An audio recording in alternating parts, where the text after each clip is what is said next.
ತಾಲೂಕು ಆಡಳಿತ ಸತ್ತೋಗಿದೆಯಾ? ತಾಲೂಕು ಆಡಳಿತ ಬದುಕಿಲ್ವೇನ್ರಿ ಇಲ್ಲಿ? ಆ ತಾಲೂಕು ಆಡಳಿತಕ್ಕೆ ಕಳೆದ 3 ವರ್ಷದಿಂದನೂ ಕೂಡ ನಿರಂತರವಾಗಿ ಇದೇ ತಾಲೂಕು ಕಚೇರಿ ಮುಂದೆ ಪ್ರತಿಭಟನೆ ಮಾಡಿ ಹಕ್ಕೊತ್ತಾಯ ಪಟ್ಟು ಕೊಟ್ಟಿದ್ರು ಕೂಡ ಇವತ್ತವರೆಗೂ ಕೂಡ ಅದ್ರ ಬಗ್ಗೆ ಕ್ರಮ ತಗೋತಾ ಇಲ್ಲ.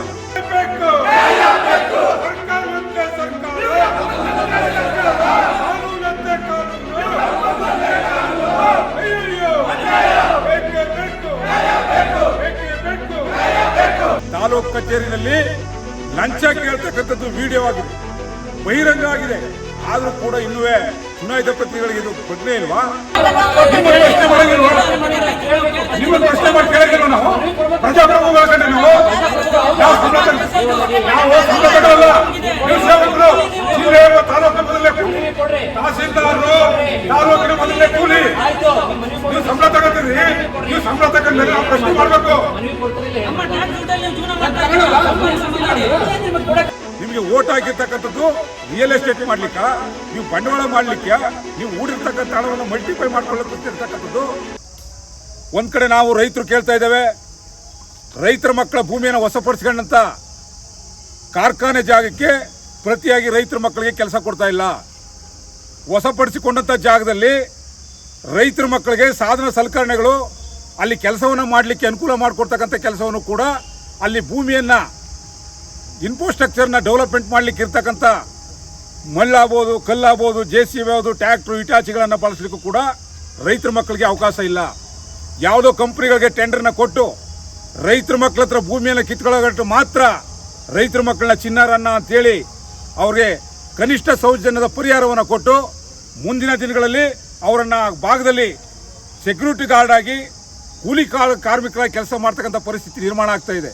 ಇದ್ರ ಬಗ್ಗೆ ತಾಲೂಕು ಆಡಳಿತ, ಜಿಲ್ಲಾಡಳಿತ ಕ್ರಮ ಕೈಗೊಳ್ಳಬೇಕು ಅಂತ ಹೇಳಿ ಕೊಟ್ಟರು ಕೂಡ ಸಾಕಷ್ಟು ಈ ನೆಲಮಂಗಲ ತಾಲೂಕಿನ ವ್ಯಾಪ್ತಿಯಲ್ಲಿ ಸ್ಮಶಾನ ಜಾಗಗಳು, ಸಾರ್ವಜನಿಕ ಪ್ರವಾಸಿ ಮಂದಿರಗಳು, ಸರ್ಕಾರಿ ಜಾಗಗಳನ್ನು, ಗೋಮಾಳಗಳನ್ನು, ಗುಂಡು ತೋಪುಗಳನ್ನು ನೀರು ನುಂಗಿ ಬಂಡವಾಳಶಾಹಿಗಳು ಕಟ್ಟಡಗಳನ್ನ ಕಟ್ಟಿರ್ತಕ್ಕಂಥದ್ರ ಬಗ್ಗೆ ಅಕ್ರಮವಾಗಿರ್ತಕ್ಕಂಥದ್ದು ತೆರವು ಮಾಡಿ ಅಂತ ಹೇಳಿದ್ರೆ ತಾಲೂಕು ಆಡಳಿತ ಸತ್ತೋಗಿದೆಯಾ? ತಾಲೂಕು ಆಡಳಿತ ಬದುಕಿಲ್ವೇನ್ರಿ ಇಲ್ಲಿ? ಆ ತಾಲೂಕು ಆಡಳಿತಕ್ಕೆ ಕಳೆದ 3 ವರ್ಷದಿಂದನೂ ಕೂಡ ನಿರಂತರವಾಗಿ ಇದೇ ತಾಲೂಕು ಕಚೇರಿ ಮುಂದೆ ಪ್ರತಿಭಟನೆ ಮಾಡಿ ಹಕ್ಕೊತ್ತಾಯ ಪಟ್ಟು ಕೊಟ್ಟಿದ್ರು ಕೂಡ ಇವತ್ತವರೆಗೂ ಕೂಡ ಅದ್ರ ಬಗ್ಗೆ ಕ್ರಮ ತಗೋತಾ ಇಲ್ಲ.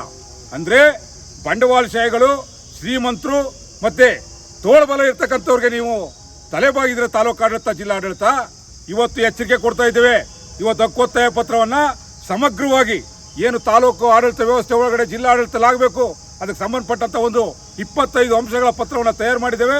ಅದನ್ನು ಸರ್ಕಾರಕ್ಕೆ ಮತ್ತು ತಾಲೂಕು ಆಡಳಿತಕ್ಕೆ ಜಿಲ್ಲಾಧಿಕಾರಿಗಳಿಗೆ ಕೊಡ್ತೇವೆ.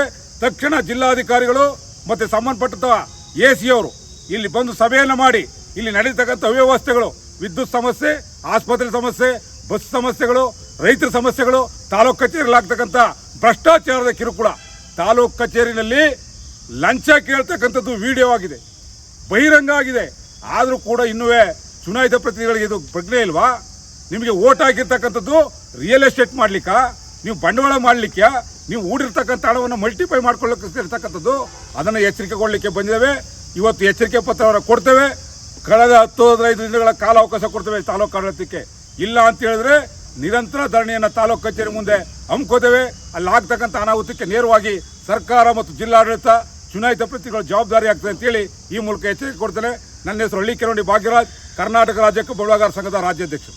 ತಾಲೂಕು ಇಲಾಖೆಯಲ್ಲಿ ಇರ್ತಕ್ಕಂಥ ನಿರ್ವಹಿಸ್ತಾ ಇರ್ತಕ್ಕಂಥ ಅಧಿಕಾರಿಗಳೆಲ್ಲರೂ ಸಮೇತ ಸಂಪೂರ್ಣವಾಗಿ ರೈತರನ್ನ ನಿರ್ಲಕ್ಷ್ಯ ಮಾಡ್ತಿದ್ದಾರೆ. ರೈತರ ಪರವಾಗಿ ಧ್ವನಿ ಎತ್ತಿಲ್ಲ, ಮರ್ತಿದ್ದಾರೆ ರೈತರನ್ನ ಅಂತಕ್ಕಂಥದ್ದು. ಅವ್ರನ್ನ ಕಿವಿ ಇಂತಕ್ಕಂಥ ಕೆಲಸ ಇವತ್ತಿನ ದಿನ ನಾವು ನಮ್ಮ ಸಂಘಟನೆ ವತಿಯಿಂದ ಮಾಡಬೇಕು ಅಂತಕ್ಕಂಥದ್ದಕ್ಕೆ ನಿರ್ಧಾರ ಮಾಡಿ ಇವತ್ತು ಬಂದಿದ್ದೀವಿ. ಭಾಳ ಮುಖ್ಯವಾಗಿ ಇವತ್ತಿನ ದಿನ KIDB ಜಮೀನು ಒತ್ತುವರಿಗಳೇನಾಗ್ತಾ ಇದೆ, ಏಕಾಏಕಿ ಒತ್ತುವರಿ ಮಾಡ್ತಾ ಇರೋದ್ರಿಂದ ರೈತರು ಜಮೀನುಗಳನ್ನ ಕಳ್ಕೊಳ್ತಕ್ಕಂಥ ಭೀತಿಯಲ್ಲಿ ಏನಿದ್ದಾರೆ, ಆ ಜಮೀನುಗಳನ್ನ ಉಳಿಸ್ತಕ್ಕಂಥ ಕೆಲಸ ಸರ್ಕಾರ ಆಗಬೇಕು. ಸರ್ಕಾರ ಏಕಾಏಕಿ ರೈತರನ್ನ ನಿರ್ಲಕ್ಷ್ಯ ಮಾಡಿರ್ತಕ್ಕಂಥದ್ದು ಬೆಂಗಳೂರು ಗ್ರಾಮಾಂತರ ಜಿಲ್ಲೆಗೆ ಇದು ಶೋಭೆ ತರ್ತಕ್ಕಂಥ ವಿಚಾರ ಅಲ್ಲ. ಯಾಕಂದರೆ ಕೃಷಿ ಉಳಿಬೇಕು, ವ್ಯವಸಾಯ ಉಳಿಬೇಕು ಅಂದರೆ ರೈತರ ಜಮೀನುಗಳು ಉಳಿಬೇಕು. ಆ ಕಾರಣ ಇವತ್ತಿನ ದಿನ ತಾಲೂಕು ಇಲಾಖೆಗೆ ಸಂಬಂಧಪಟ್ಟಂಥ ಎಲ್ಲ ಅಂಶಗಳನ್ನು ಒಳಗೊಂಡಿರ್ತಕ್ಕಂಥ ದೂರನ ಏನು ನಾವು ಕೊಡ್ತಾ ಇದ್ದೀವಿ. ಸುಮಾರು ಒಂದು 15 ದಿನಗಳ ಕಾಲ ಗಡುವನ್ನು ಸಮೇತ ನಾವು ಈ ಒಂದು ಇಲಾಖೆಗಳಿಗೆ ನಾವು ಕೊಡ್ತಾ ಇದ್ದೀವಿ. ತದನಂತರದಲ್ಲಿ ನಾವೆಲ್ಲನೂ ಚರ್ಚೆ ಮಾಡಿ ಸಮಸ್ಯೆ ಬಗೆಹರಿದ್ರೆ ಸರಿ ಹೋಗುತ್ತೆ, ಇಲ್ಲ ಅನ್ನೋ ನಿಟ್ಟಿನಲ್ಲಿ ನಮ್ಮ ಹೋರಾಟಗಳು ನಿರಂತರವಾಗಿ ನಡೆಸ್ತದೆ ಅಂತಕ್ಕಂಥ ಮಾತನ್ನ ಈ ಸಂದರ್ಭದಲ್ಲಿ ಹೇಳಲಿಕ್ಕೆ ಇಷ್ಟಪಡ್ತೇವೆ. ಎಲ್ರಿಗೂ ನಮಸ್ಕಾರ.